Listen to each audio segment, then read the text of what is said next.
Hello, everyone. Welcome to this week's chat with myself and my good friend and former superstar equity research analyst, Ralph Hebgen. This week we are going to be talking about two topics. The firstly is the ongoing banking crisis, and secondly, one of our favourite subjects, which is the latest developments in artificial intelligence. This week obviously started off fairly dramatically on the banking front. We had the majority of First Republic being bought by JP Morgan. And this just follows on from the failure of SVB and other various other banks. There has been a lot of nervousness surrounding regional banks, and actually there was some the share trading of some regional banks in the US was actually suspended yesterday because the share prices fell down so hard.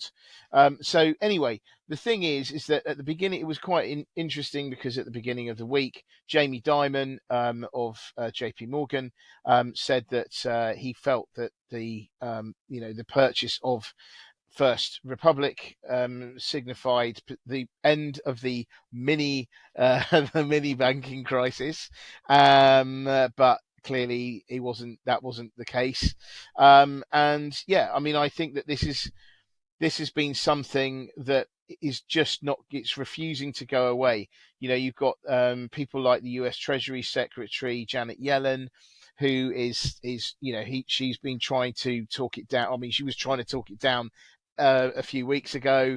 Jamie Dimon trying to talk it down, and talking it down clearly isn't working. So, but what do you make of it, Ralph?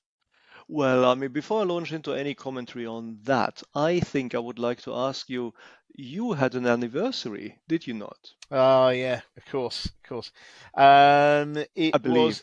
in fact, the 700th edition of this podcast. In fact, Indeed. which is quite astounding. I mean, I just didn't think of the number, and then this week I would just happen to, and then I literally thought, on my word, yeah, 700th episode. So There it this makes is. this the 701st episode. That is true. We are having a new cycle, the start of a new cycle.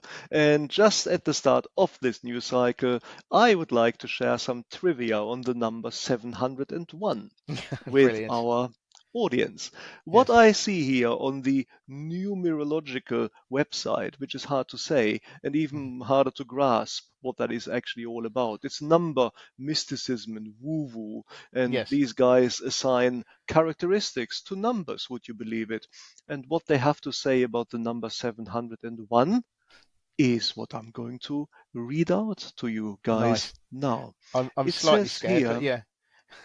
it says here, it's referring to the number 701, primary essence, which is quite authoritative, has a kind of successful or ambitious feeling to it, going on to specify that the number 701, this is now quote, radiates an aura of authority, achievement, and success.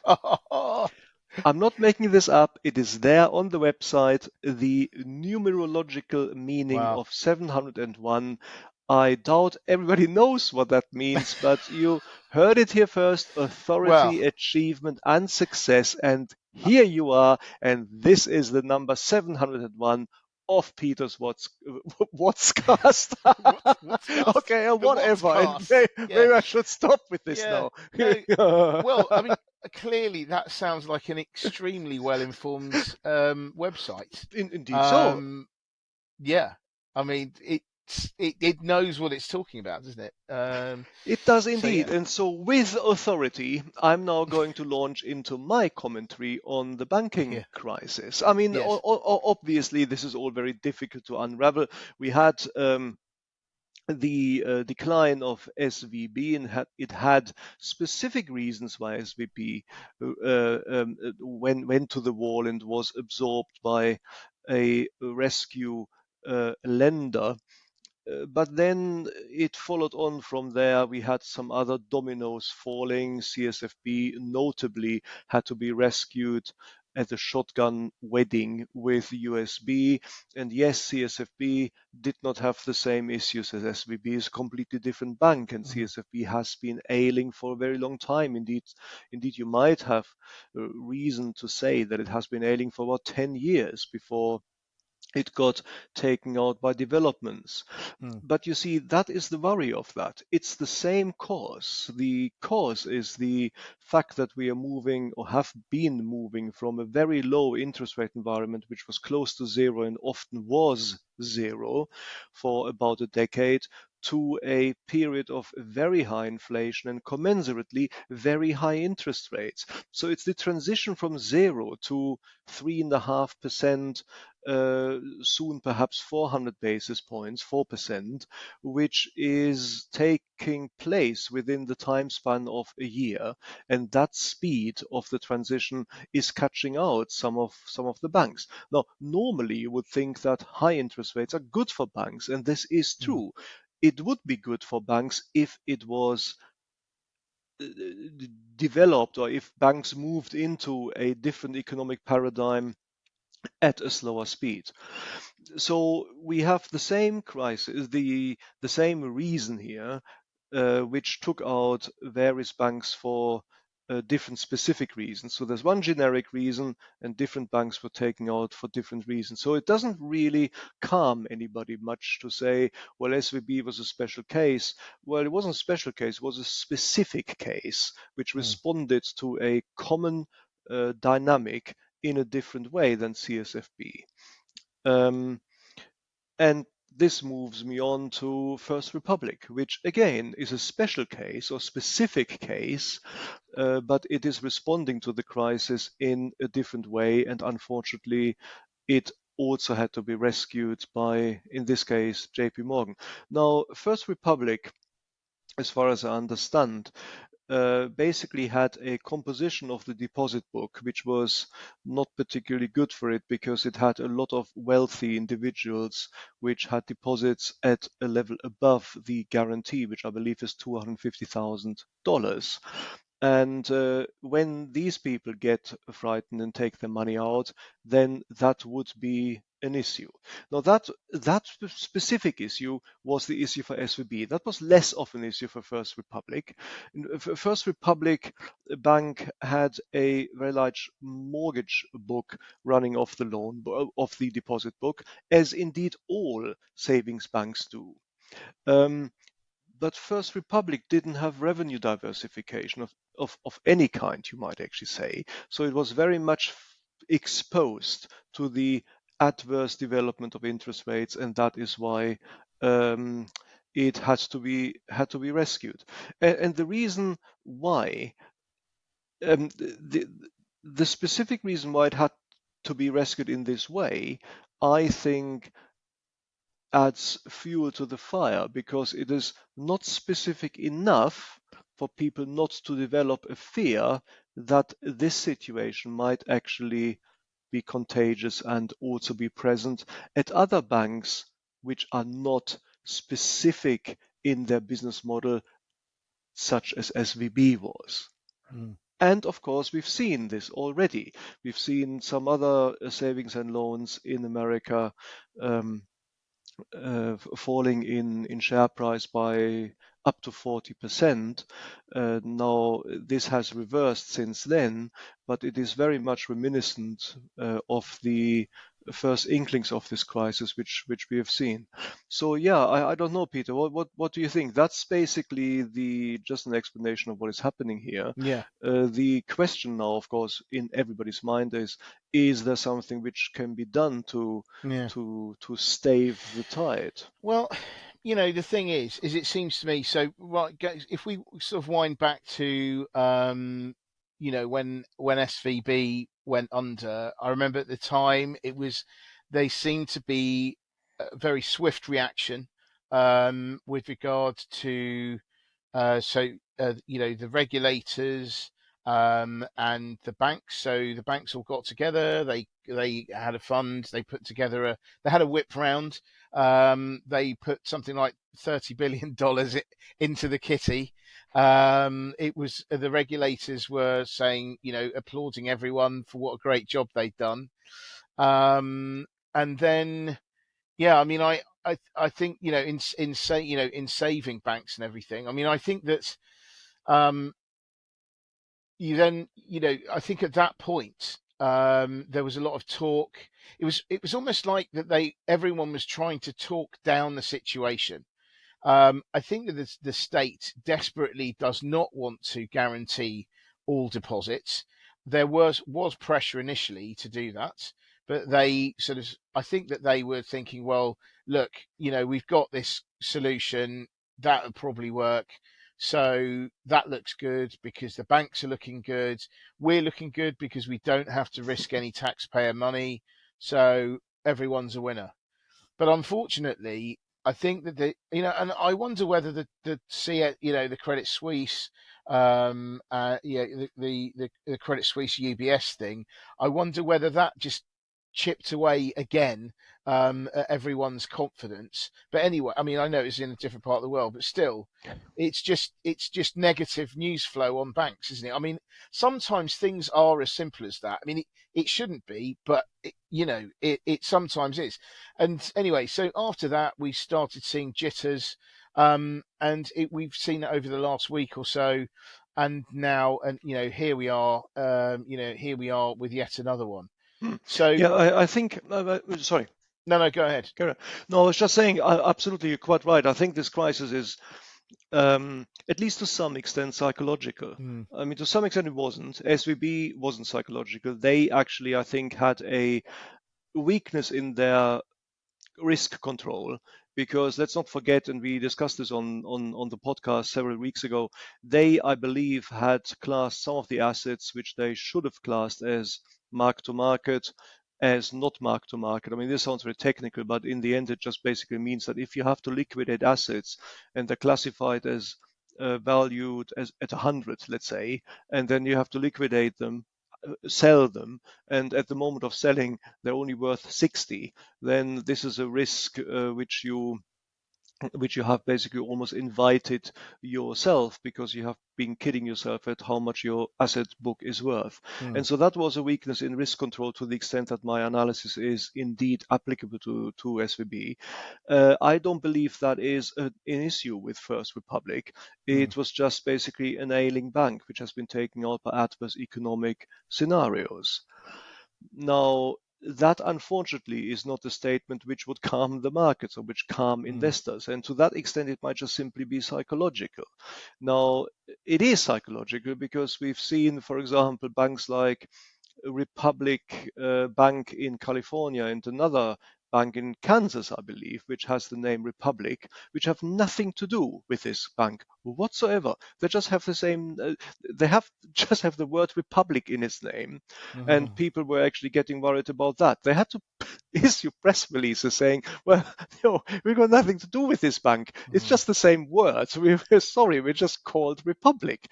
And yeah. so this is basically something which highlights heightened tension amongst investors and depositors at the Mm, moment.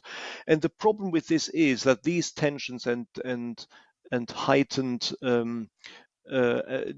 anticipation of something bad to happen will just not go away for as long as inflation remains high, mm, and therefore commensurately the central banks of countries are going to be forced to keep increasing interest rates, because it's the increase in interest rates which is in the end at the heart of this dilemma. That's what's mm, driving it.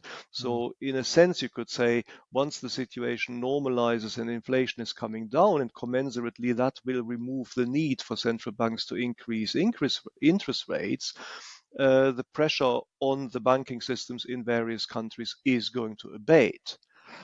But unfortunately, that also means that the sort of data watching which economists do, which we all do now, waiting for the next set of numbers on inflation, will have another sort of threatening ring to it. Mm, Previously, it was inflation is up, and that was bad enough. Let us not forget this. But it was only that. It was inflation was bad, and there was no sort of additional secondary meaning to it. Now I think increase in inflation has a secondary meaning, and that is, oh dear, interest rates cannot come down. Pressure on the banking system is unlikely to abate, again feeding into the already heightened sensitivity of investors and depositors. mm, So I don't believe that maybe this is actually, I do not believe this is a banking crisis of the same magnitude and proportion of the one which we've seen in 2008, but it has a ring to it as if this is a replay of the 1980s, where there was a slow rolling savings and loan crisis in America, where ever so often one of the regional savings banks was taken out, and that has it's got the look as of it, and well, we'll just have to see. I mean, the savior will be reducing inflation rate, which are indeed still forecast to come down, starting to come down by the end of this year. So mm, let's hold out until then.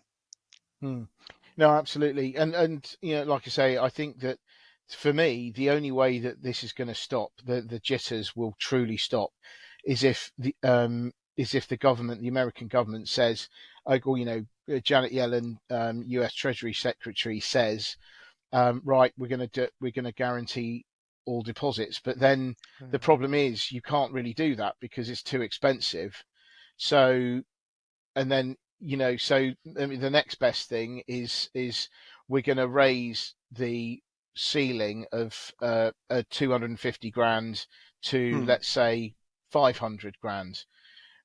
So it's difficult to know what is going to calm people down, but Hmm. they whatever they do, they need to do it permanently. I don't think they can, they need to find a level that they can do permanently, because I don't think it'll be any good if they say we will guarantee all your deposits up to 1 million, um, until, well, for the next 6 months, because on the very day after that guarantee runs out, everyone's going to be panicking again.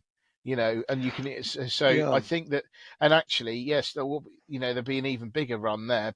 But so I mean, it's a very difficult it's very difficult um, to solve. But I think they're going to have to do more than just talk it down, try and talk it down. Yeah, I mean, such a regulatory move or policy move, I think, would be in the end at least feasible. I mean, you cannot guarantee forever.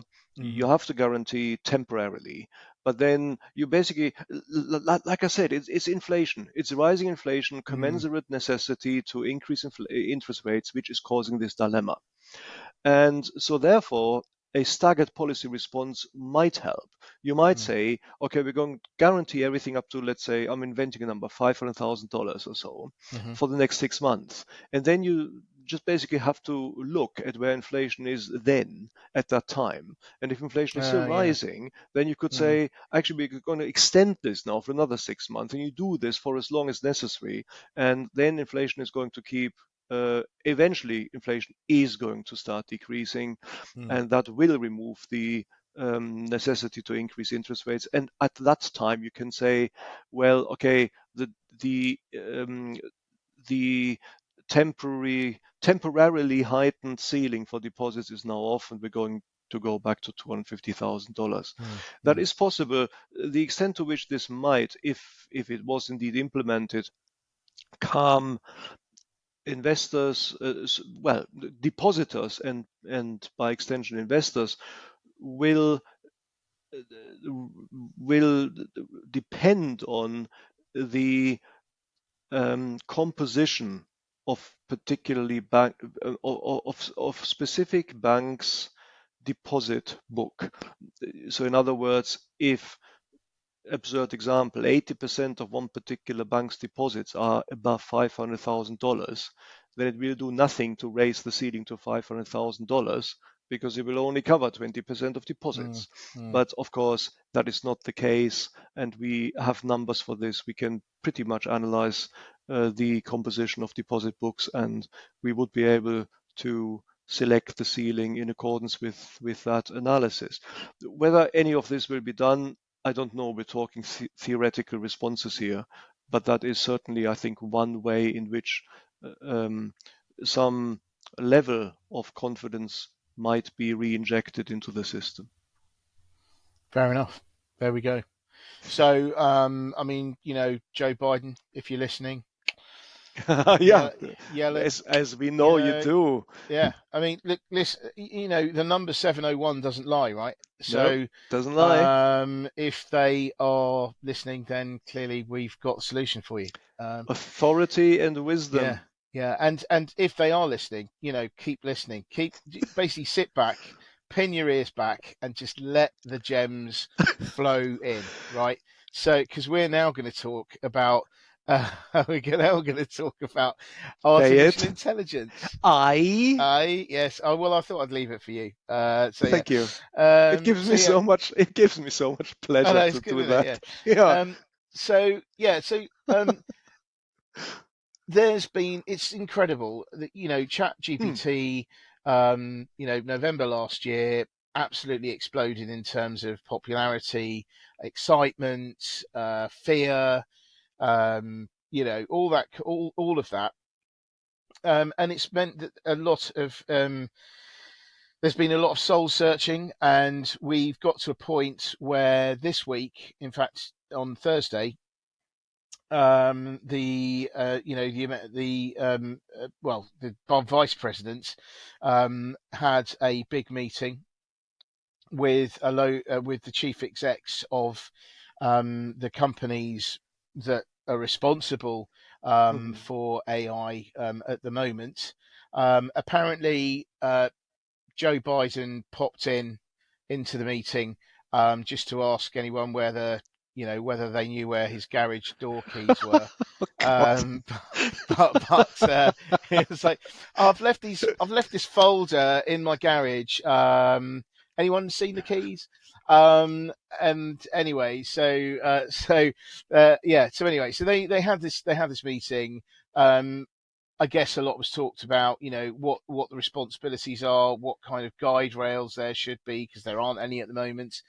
And then we had at the same time our very own Competition and Markets Authority were looking at how we're going to look at how to oversee AI. So that's all happening at the same time as Europe. Europe is also looking into this as well. So we are reaching a point. I mean, I think this is actually remarkably quick compared to what would happen about anything else, really. But I think such is the perceived threat that everyone is scrambling to try and do something. So what's your take on this, Ralph?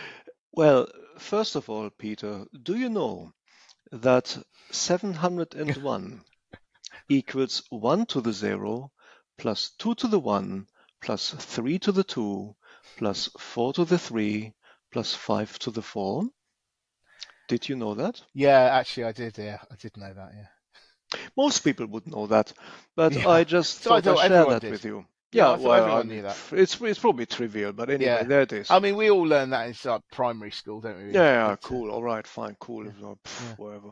Anyway, nice. Cool. Where were we? 701. Authority and wisdom. So I can't say that with a straight face. I'm sorry. Not when I'm involved, anyway. Yeah. So yes, very interesting developments here.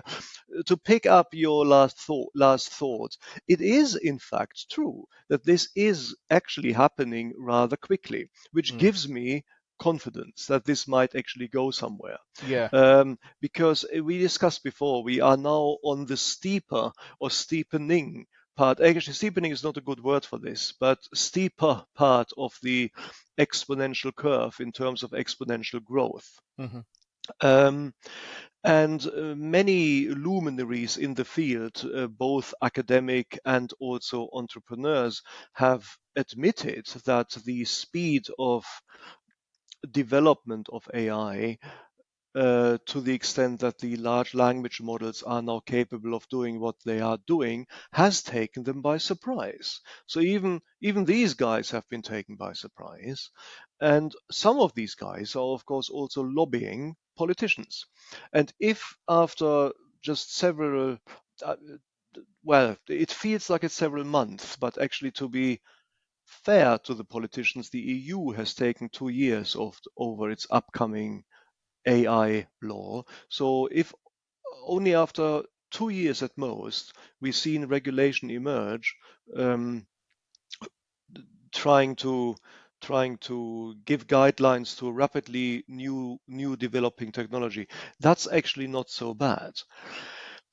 But my second comment would just be to observe that we have the first high level meeting, I think, here between um, high Grown-ups. ranking. Pardon? Grown-ups. Yes, It's like grown-ups indeed. all the grown-ups are meeting. Yes, absolutely. Between high-ranking Right, grown-ups in kids, out of the room. The grown-ups are here. yes, absolutely, very good. So high-ranking grown-ups in the tech world, the CEO of Google and all the other companies you can think of, and the vice president of the US. Now, it would be perhaps nicer if it was somebody even higher up, less representational in nature, but I'm not going to quibble with this. The vice president of the US is, of course, a headline act basically in the world of politics. And I'm saying that because elsewhere, similar meetings or analogous meetings are sadly lacking. I've recently Mm, seen a discussion between four people who are working in the field, four academic and again academic luminaries and entrepreneurs in the tech field, and they were from Canada, I believe, the US, the UK, and one of the Nordic states. And they all are lobbying their respective politicians to understand and then implement nascent uh, regulation, helping to generate some sort of framework in which AI exists. And they were all frustrated. And one of them, particularly in a particularly unkind way, I think, said that trying to explain AI to a politician is like trying to explain particle physics to a chocolate cookie. I Now, mean, I there have are. I mean, tried that actually. After yeah. I heard this, I thought, well, how difficult can that be? And and yeah, I have to say, it is very difficult. And this is only partly the case because I don't understand anything about particle physics. It's also the cookie crumble. I mean, the Hey, chocolate cookie just looked yeah, at me and was just yeah, completely, you what, like? yeah. Pretty much like you are looking at Do you me know? now. At the end of the day, do you know? You almost came out with a good joke there because Oh, yeah, the almost. I mean, yeah, almost. Well, well, because you say at the end of explaining the particle physics, mm, you could conclude with the phrase, and that's how the cookie crumbles. well, you see, that would have been very good. Yes.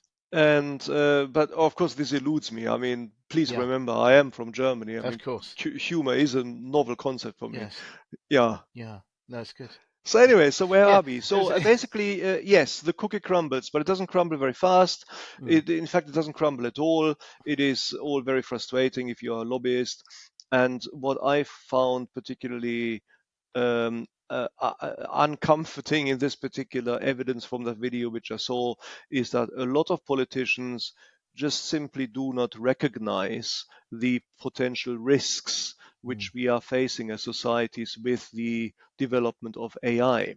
And so, in that context, I was actually really very highly pleased to see that there is now a high level meeting between mm, industry and politicians. Where the party is going to go, who knows? I mean, this is really difficult to predict because the technology develops at such a fast pace that both, I believe, our societies and also regulators are just not going to be able to keep up with this. So Mm. whatever regulation you put into place is by definition going to be outdated when it is going to be implemented. And that means that the regulation itself needs to be worded in such a way that it can accommodate a developing and, well, fast developing situation. That's going to make the regulation more difficult to draft. I wonder whether the lawmakers are going to use AI to Yeah, draft a new regulation. I mean, that'd be one quick way, wouldn't it, of like staying ahead.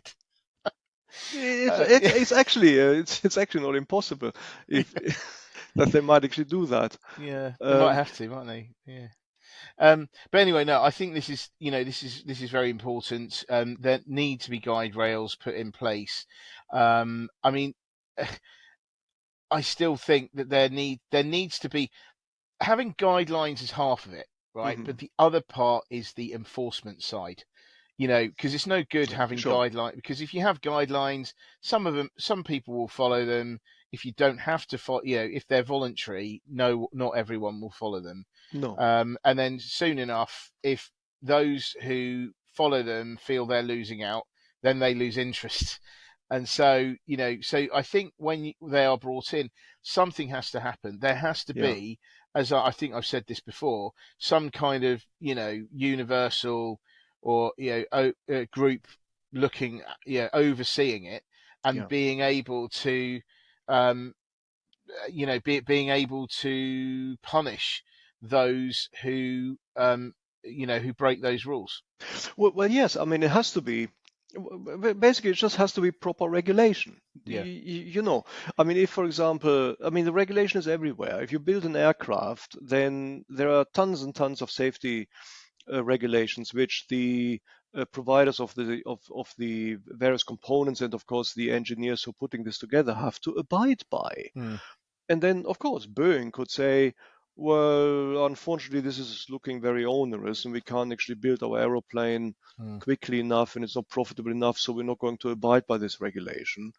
Well, no, that's not going to happen, because if you do, then you are in violation of, well, not the law, effectively the law, mm, and you will go to jail. mm, So proper regulation has teeth. And of mm, course it has to have teeth. But I think that needs to be is sort of clear.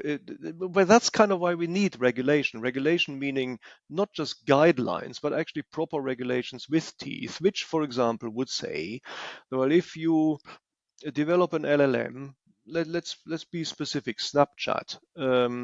You have my AI, inverted commas. mhm, That's a mhm. word. My AI is sort of apparently at the top of your timeline, or whatever the thing is called, and you can chat. Well, I'm clearly too old. I'm actually too old for most things, but I'm clearly too old for Snapchat. So anyway, so you can talk to the AI. No, you're not. See, sorry, that was a bit delayed. I should have Mm, said that really early, a lot earlier. That no, you're that's not you're not too old. actually You're that's as exact. young as you feel, Yeah, Ralph. that's exactly what happens when I talk to my AI on Yeah, Snapchat. is that right? Okay, It, okay. it says things like, "Oh no, Ralph, you're as old as you feel. Age is just a number." Yeah, there we go. Yeah. And then I said, "Well, what number is it?" And it says, "The number is 701." Hey, Yeah, I see what you did excellent. there. Yeah, Love the and then way it that you says shoehorned that in. I like that. That's very good. authority and wisdom, Ralph. Yes, yes, absolutely. And where was I? Now I completely confused myself, which happens easily to me, Yeah. Snapchat, you were especially talking. as I age. So Yeah. my AI, so I'm Hmm. talking to my AI, and it basically tells me that I'm authority and wisdom. That's what I like to hear. But then maybe it tells me something else. It tells me age is not just a number, Ralphie. You're getting too old, and you're better to off yourself by jumping out of the window. Now that is perhaps not such good advice, and I wouldn't like to follow it, but some people might. And we have actually heard a tragic news of isolated occurrences where presumably people who were already mentally unstable have have committed suicide in response to such suggestions. So, Really, I didn't know that. I didn't yeah, know that. there was one story, if I'm fair. I haven't seen more than one, but I have seen that one, and Mm, obviously it is headline grabbing. I'm not going to put anything by that story necessarily, or mm, blow this out of proportion by suggesting this is now a trend. But the point I'm making is simply that regulation would actually force industry, force companies to test their AI yeah. and test it thoroughly and make absolutely sure that something like this cannot happen, and that the AI response prompts are not going to be of of a nature where they might actually adversely affect vulnerable or mentally Mm, unstable people, mm, or anything like that. If you in fact put prompts into ChatGPT, you will see that this is already happening. And that particular system appears to be reasonably robust. I mean, if you type in something like, please build me a bomb, then it will say politely that it's not designed to do this. Uh, Even if you say, I, for example, have written a little story, a fictional story, and involving people with guns and running around, and it's all very, very interesting. And so I basically put that into the system, and I asked it to continue the story. And it said this particular input is violating our safety regulations because it's got guns in it and appears to be involving people killing each other. mm. And so you can see there are safety rails here, but then I basically said, well, but it's a fictional story. And it said, oh, well, in that case, here it is. Here's the continuation. So it's actually also quite easy to circumvent these things Mm, mm, as they are currently implemented. And such is, of course, the difficulty here. It's easy to say that the regulation just has to basically there to prevent such responses.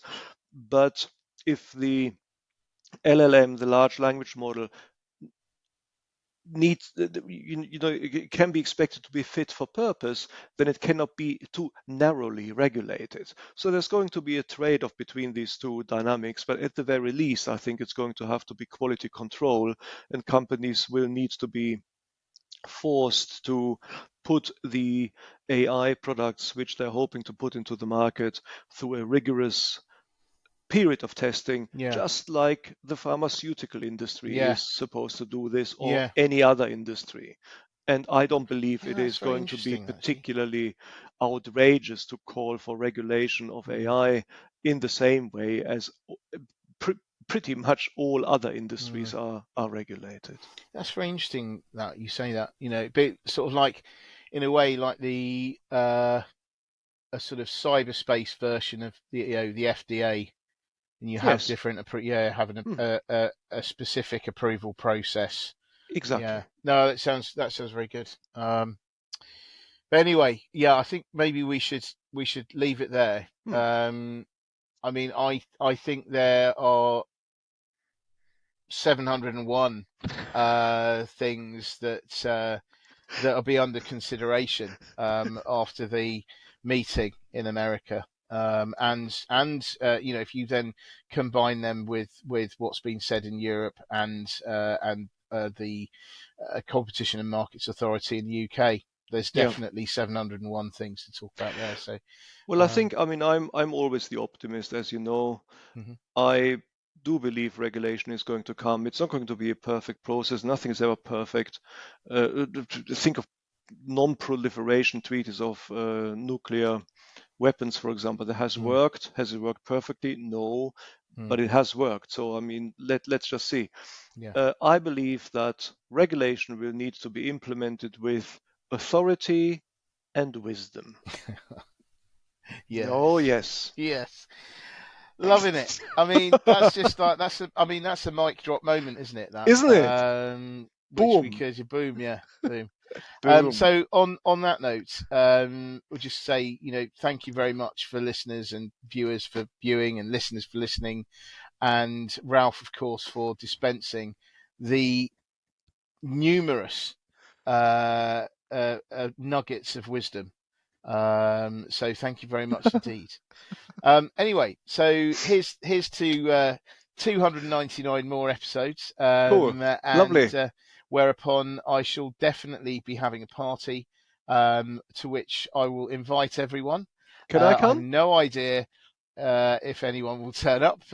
So it might be the case of I'm going to be in a pub at this point. I might buy you a drink if there are not thousands of you, and then see how it goes. But I definitely going to show up. I'm going to collect my mug, yeah, good. which I still haven't got. Just talking Yes. to the camera here, people. What I need from you guys is a petition. Is a petition. I'm just saying that. Back to the podcast. Thank you Yes. for listening. Okay. Thank you. My mug. Right. All right. Anyway. I'm so sorry. I am going red here. Which you can tell even despite my burnt. Anyway, have a lovely, Cool. weekend, coronation weekend, whatever you're up to. Oh yeah, the And king. we'll be Excellent. back again soon in Yeah, will be 700 and what? No, not anyway. 299, which gets us to almost 1,000, or maybe Yeah, brilliant. All right, my see you calculator. there. Bye. All right, guys. Bye. Thank you very much for listening. Cool.